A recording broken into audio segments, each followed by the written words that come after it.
It's spring cleaning time, and that means it's time to get rid of all that winter yuck on my Jeep. Not only is it spring cleaning time, I'm gonna share some plastic fender MythBusters. The first step is to thoroughly clean my Jeep of all that winter yuck. That road salt and that nasty road grime needs to come off my Jeep.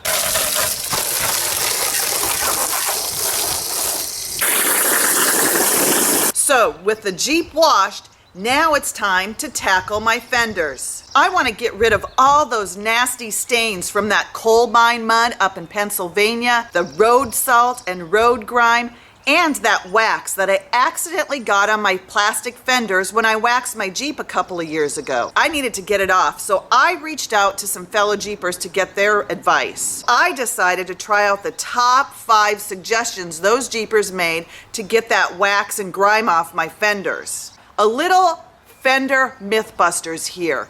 Those 5 items don't work. Believe me, I tried them out. Using a wire brush and the Dawn liquid soap, busted. The simple green spray and a wire brush, busted. A pink eraser, busted. A blow dryer to heat it up and a wire brush, busted. Peanut butter?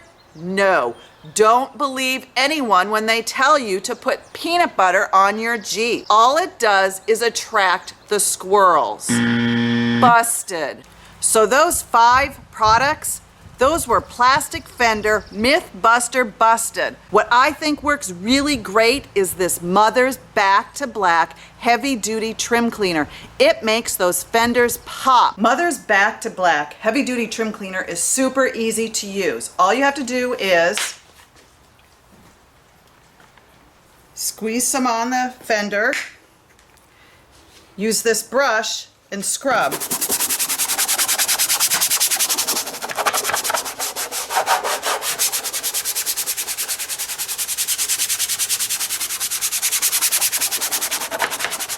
So you use the back and forth motion and then do a little section at a time, and then you wipe it with a terry cloth or a microfiber cloth.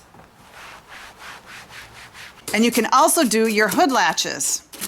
And you can do your door handles. Okay, so now that I have these black plastic fenders looking like they just rolled off the assembly line,